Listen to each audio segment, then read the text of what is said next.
Bismillahirrahmanirrahim. Assalamualaikum warahmatullahi wabarakatuh. Izinkan saya memaparkan tugas saya, yaitu tugas 1.1.a.8 koneksi antar materi modul 1.1, yaitu membuat kesimpulan dan refleksi pengetahuan dan pengalaman yang dipelajari dari pemikiran Ki Hajar Dewantoro. Ya, perkenalkan, saya Ahmad Ismet Papio SPD, kelas 8.1 BGP Sulteng, calon guru penggerak Angkatan 8 SMA Negeri 2 Sojol, Kabupaten Donggala. Fasilitator saya Ibu Indrayana SPD MPD, dan pengajar praktik saya Ibu Fadila Samsam SPD MPD. Tugas kali ini adalah membuat kesimpulan dan refleksi pengetahuan dan pengalaman yang dipelajari dari pemikiran Ki Hajar Dewantara. Pertanyaan pemantik untuk tugas ini yaitu, yang pertama, apa yang Anda percaya tentang murid dan pembelajaran di kelas sebelum Anda mempelajari modul 1.1? Pertanyaan pemantik yang kedua, apa yang berubah dari pemikiran atau perilaku Anda setelah mempelajari modul ini? Dan yang ketiga adalah, apa yang dapat segera Anda terapkan lebih baik agar kelas Anda mencerminkan pemikiran Ki Hajar Dewantoro? Saya jelaskan satu persatu. Yang pertama, apa yang Anda percaya tentang murid dan pembelajaran di kelas sebelum Anda mempelajari modul 1.1? Sebelum mempelajari modul ini, saya beranggapan siswa itu sebagai objek pembelajaran. Pembelajaran yang saya lakukan belum sepenuhnya berpusat kepada siswa. Saya terus-menerus menjelaskan materi tanpa memberi kesempatan kepada siswa untuk menemukan sendiri konsep. Kebebasan berpikir kepada siswa untuk mengembangkan kreativitas yang ada dalam dirinya. Saya belum sepenuhnya menerapkan pembelajaran abad 21, yaitu berpikir kreatif, berpikir kritis, komunikatif, dan kolaboratif. Yang kedua, saya memperlakukan seluruh siswa itu sama, padahal mereka memiliki bakat dan potensi yang berbeda-beda, yaitu sesuai dengan kodrat alam dan kodrat zaman. Kemudian yang ketiga, dalam pembelajaran juga saya sering memberi hukuman kepada siswa, sebab saya mempunyai pemikiran dengan memberi hukuman kepada siswa yang bersalah dapat meningkatkan motivasi belajar mereka.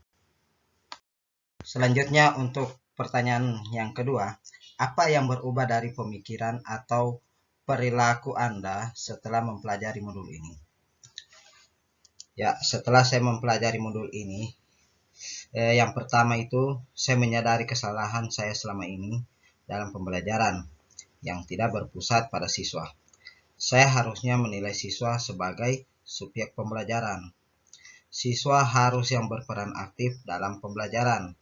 Anak hendaklah dapat diberikan kebebasan dalam berkonstruksi pengalaman belajar yang otentik, dan guru sebagai penuntun menjadi fasilitator dalam pembelajaran agar anak tidak kehilangan arah, sehingga minat belajar siswa itu menjadi meningkat karena mereka sendiri yang menemukan konsep.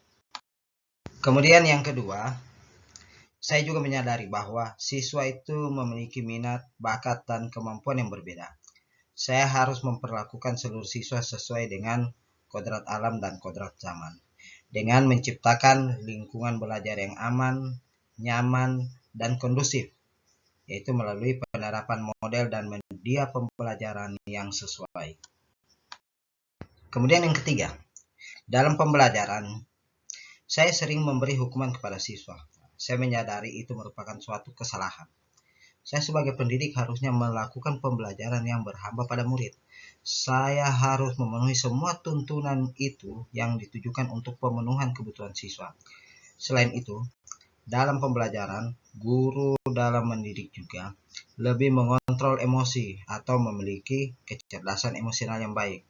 Guru harus mengendalikan diri, mengontrol moral, memiliki rasa empati yang besar terhadap kebutuhan siswa. Selanjutnya, untuk pertanyaan yang ketiga, apa yang dapat segera Anda terapkan lebih baik agar kelas dan Anda mencerminkan pemikiran Ki Hajar Dewantara? Yang pertama itu, saya menciptakan pembelajaran yang berpusat pada siswa, yaitu dengan menerapkan pembelajaran yang membuat siswa untuk berpikir kritis, kreatif, kolaboratif, dan komunikatif, disertai dengan iklim belajar yang aman dan nyaman, sehingga pembelajaran menjadi lebih bermakna dan menyenangkan bagi siswa itu sendiri. Selanjutnya yang kedua, mengembangkan pembelajaran yang sesuai dengan kodrat alam dan kodrat zamannya. Pembelajaran ini mampu mengembangkan karakter dan budi pekerti siswa melalui keteladanan, pemberian semangat, serta dorongan yang kuat dari pendidik sesuai dengan sosial kultural daerahnya masing-masing. Kemudian, keterampilan yang harus dikuasai siswa terus berkembang sehingga pendidikan harus mampu menciptakan siswa yang memiliki kemampuan sesuai dengan zamannya. Selanjutnya, yang ketiga, menciptakan pembelajaran yang berhamba kepada siswa, yaitu pembelajaran yang selalu memenuhi kebutuhan siswa dengan cara membuat kontrak kelas atau kontrak pembelajaran di awal sehingga dapat memberikan kebebasan belajar sesuai dengan siswa inginkan dan tetap terikat oleh aturan. Baiklah, itu tadi pemaparan saya mengenai tugas 11A8 mengenai refleksi pemikiran Ki Hajar Dewantara. Mudah-mudahan bisa bermanfaat untuk kita semua. Guru bergerak Indonesia maju. Terima kasih.